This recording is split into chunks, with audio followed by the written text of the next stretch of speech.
ঢাকায় সফররত জাতিসংঘের মহাসচিব অ্যান্তোনিও গুতেরেসের সঙ্গে বৈঠক করবে বাংলাদেশ জাতীয়তাবাদী দল বিএনপি।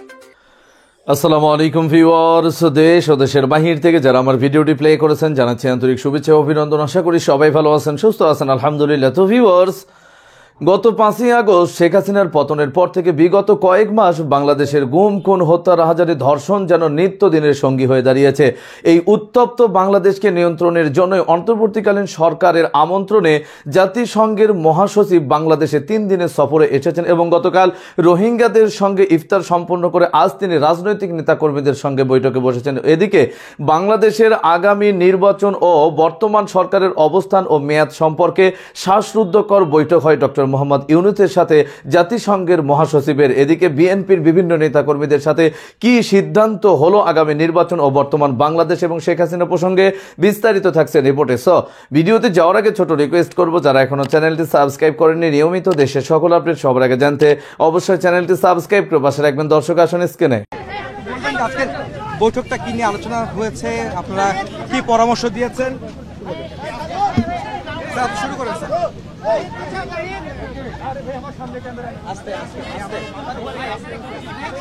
ভাইয়া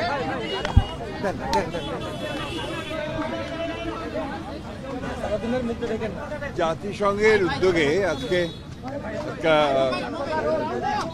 গোল টেবিল বৈঠক আহ্বান করেছিল। এখানে রাজনৈতিক দলের কয়েকজন নেতা ছিলেন, খুব সিলেক্টেড দেখলাম।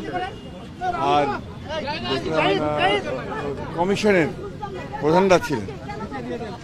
মূলত এখানে যে সংস্কারের ব্যাপারগুলো, যেগুলো আপনার যে কমিশনগুলো করা হয়েছে, সেই সম্পর্কে জাতিসংঘের মহাসচিবকে অবহিত করা হয়েছে।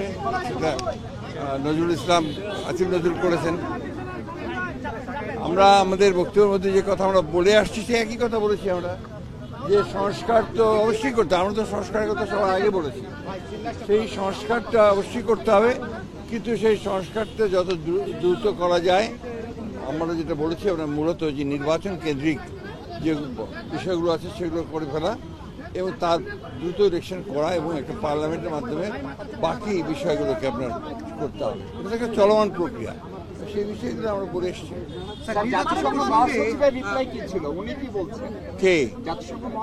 না না, উনি এই ব্যাপারে কোনো কমেন্ট করেন।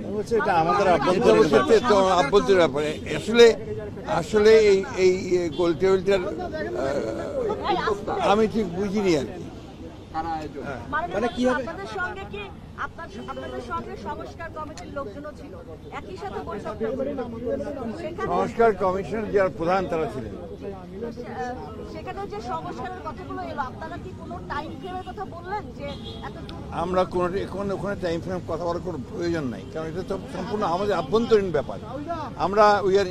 আমরা সংস্কার কমিশনের সঙ্গে আমরা কথা বলছি, তাদের সঙ্গে আমাদের যোগাযোগ আছে এবং তারা যা চাচ্ছে আমরা সব তাদেরকে দিয়েছি। ইতিমধ্যে আমাদের সঙ্গে একটা বৈঠক হচ্ছে, সেই বিষয়গুলো তো আপনার প্রশ্ন উঠতে হয় না। জাতিসংঘের মহাসচিবকে আমরা আপনার টাইম ফ্রেমটা দিতে যাবো কেন? জাতিসংঘ এখানকার ঢাকা।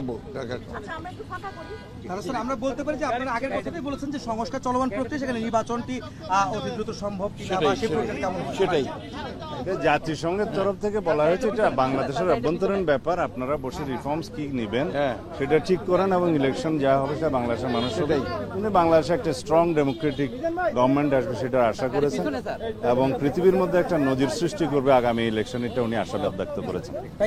Thank you. আজকের মিটিং এ মূলত যে 5ই আগস্ট পরবর্তী যে বাংলাদেশ এবং যে বাংলাদেশের যে গণতন্ত্র একটা রিফর্ম প্রক্রিয়ার মধ্যে দিয়ে যাচ্ছে সে বিষয়ে আলোকপাত করা হয়েছে।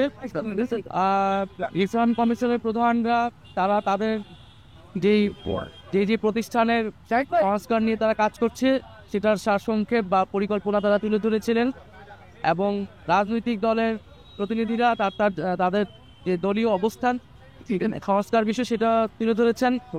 জাতীয় নাগরিক পার্টি এনসিপির পক্ষ থেকে আমাদের যে সংস্কার বিষয়ে অবস্থান, যে আমরা মনে করি যে গণ অভ্যুত্থান পরবর্তী সময়ে যে প্রেক্ষিতে যে সরকার গঠিত হয়েছে, সংস্কার এবং বিচার তার অন্যতম কমিটমেন্ট জনগণের কাছে।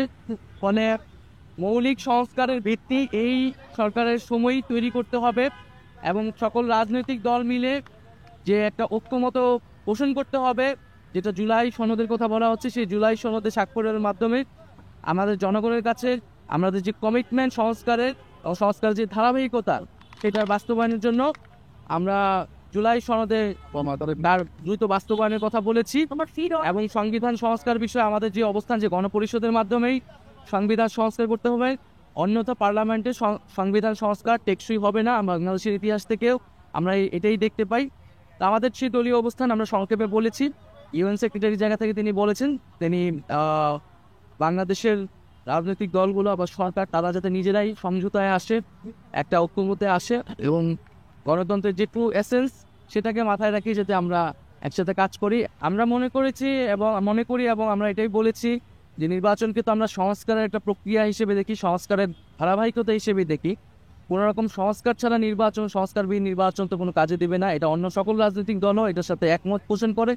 এখানে মত পার্থক্যগুলো হচ্ছে কোন সংস্কারটা কখন হবে, ইলেকশন আগে করা হবে, পরে কতটুকু হবে, সেটা আমরা মনে করি যে জুলাই সনদের মধ্যেই আমরা সেটার বাস্তবায়ন হলে সেই যেই মত পার্থক্যগুলো সেগুলো কিন্তু কেটে যাবে এবং আমরা একটা ঐক্যমতে আসলে আসতে পারি। এখানে তো আসলে খুব বিস্তারিত আলাপের বিষয়ে সুযোগ ছিল না। আমরা সংস্কার বিষয়ে ওভারঅল আলাপ করেছি এবং সংবিধান সংস্কার বিষয়ে আমাদের যেটা বক্তব্য সেটা আমরা বলেছি যে আমরা গণপরিষদের মাধ্যমে নতুন সংবিধানই বলি, সংবিধান সংস্কারই বলি, গণপরিষদ ছাড়া সংবিধানের মৌলিক কোনো পরিবর্তন আসলে কিন্তু টেকসই হবে না।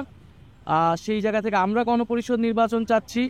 আর সামনের যেই জাতীয় নির্বাচনটা একই সাথে আইনসভা এবং গণপরিষদ নির্বাচন এবং পাশাপাশি আমরা বিচারের বিষয়টা বলেছি এবং সার্বিকভাবে ইউএনকে আমরা ধন্যবাদ জানিয়েছি যে জুলাই গণঅভ্যুত্থান এবং তার পরবর্তী সময়ে তারা বাংলাদেশের এই রিফর্ম প্রসেস সহ বাংলাদেশকে নানাভাবে সহযোগিতা করেছেন।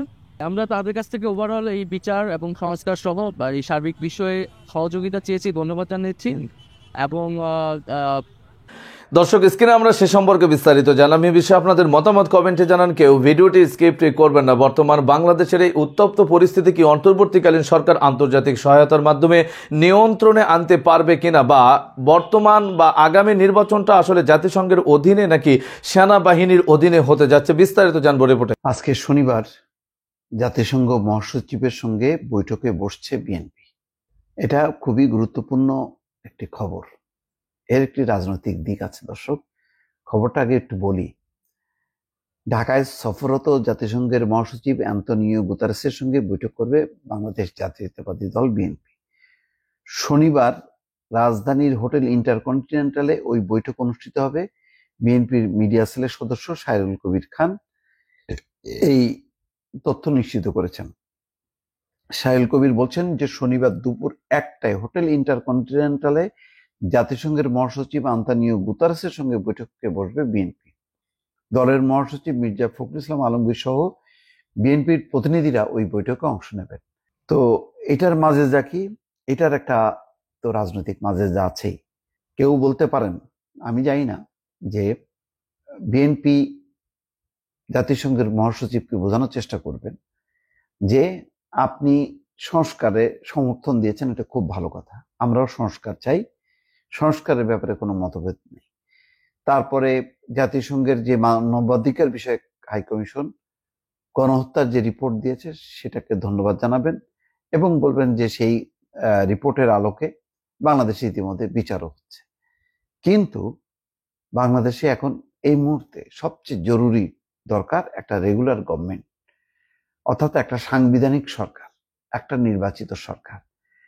তো কেউ কেউ মনে করেন এই বিষয়টি খুব গুরুত্বের সঙ্গে হয়তো তুলে ধরতে পারেন, যাতে জাতিসংঘের মহাসচিব ডক্টর মোহাম্মদ ইউনূসকে এই মেসেজটা দেন।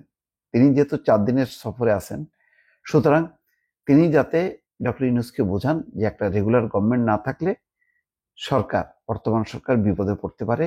রাজনৈতিক যে পরিস্থিতি, সেই অরাজক পরিস্থিতির মধ্যে একটা সুযোগ নেওয়ার চেষ্টা করতে পারে পতিত সরকার।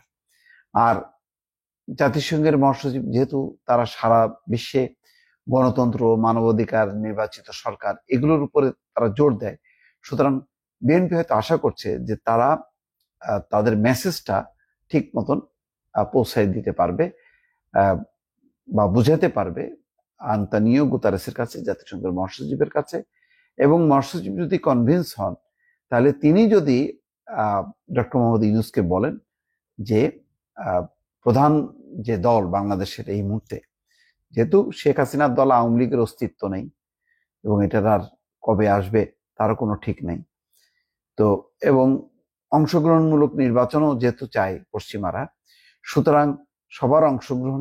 দর্শক, স্ক্রিনে আমরা সে সম্পর্কে বিস্তারিত জানলাম। সো ভিডিও এই পর্যন্ত। ভালো লাগলে লাইক অ্যান্ড কমেন্ট করবেন এবং দেশের সকল আপডেট সবার আগে জানতে অবশ্যই চ্যানেলটি সাবস্ক্রাইব করে পাশে রাখবেন। দেখা হবে পরবর্তী ভিডিওতে ইনশাআল্লাহ। আসসালামু আলাইকুম ওয়া রাহমাতুল্লাহ।